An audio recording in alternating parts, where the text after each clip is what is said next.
Artillery centre school and Halishahar সেনানিবাসের মধ্যে এই মুহূর্তে প্রবেশ করতেছি। হাতের বায়ে গান পয়েন্ট রেস্টুরেন্ট, হ্যাঁ, গোলন্দাজ হোম অফ গার্নার্স। যে জায়গাটা খুবই ভালো লাগে। এই জায়গাটাতে আসলে দেখেন কত সুন্দর ফুল গাছ লাগিয়ে রাখছে এখানে। দারুণ একটা জায়গা, আসলে কি বলবো, মানে খুবই ভালো লাগে এখানে আসলে। অস্থির একটা পিঙ্কস রোডটা আসলে জোস, যতবারই আসি ততবারই ভালো লাগে আসলে। এখানে দেখেন ফুল গাছগুলো কত সুন্দর।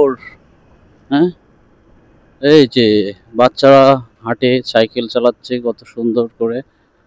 ঠিক আছে, এই যে আর্মি হালি শহর আছে, এখানে সেনানিবাসের বিভিন্ন ইনস্ট্রাকশন দেওয়া আছে। নারকেল গাছগুলা তো জোস, নারকেল গাছগুলো জোস এক কথায়। হ্যাঁ, এত সুন্দর নারকেল গাছ, যদিও ভাই কোনো নারকেল ধরে না। এই যে এই পাশে হচ্ছে বর্ডার গার্ড, মানে বিডিআর।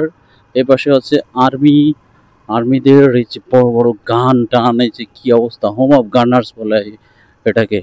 দেখছেন কি অবস্থা, ও মাই গ্যাড।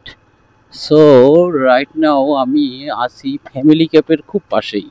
হালিশহর সেনানিবাসের যে ফ্যামিলি ক্যাফে, এই ফ্যামিলি ক্যাফেতে প্রত্যেক দিন বিকাল থেকে শুরু করে রাত 11টা পর্যন্ত ভাই যে পরিমাণ মানুষ আসে, বা যে পরিমাণ মানুষ খাওয়া দাওয়া করে, মানে কি বলবো, আনবিলিভেবল যে এত মানুষ হালি শহরে থাকে। এটা আসলে বুঝতে হলে এই সীমান্তে কিছুক্ষণ আর এই যে আর্মিদের ফ্যামিলি ক্যাফে আসতে হবে, তাহলেই বোঝা যায়। এই যে নিচতলা এবং দুই তলায় সুন্দর একটা রেস্টুরেন্ট। এখানে খাইতে হলে আগে আপনাকে পেমেন্ট করতে হবে, আদারওয়াইজ আপনি কোনোই খাবার পাবেন না।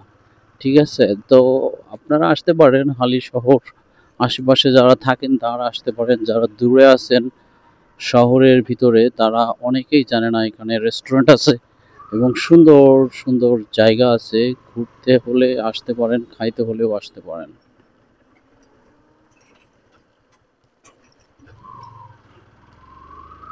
সেই আর কি।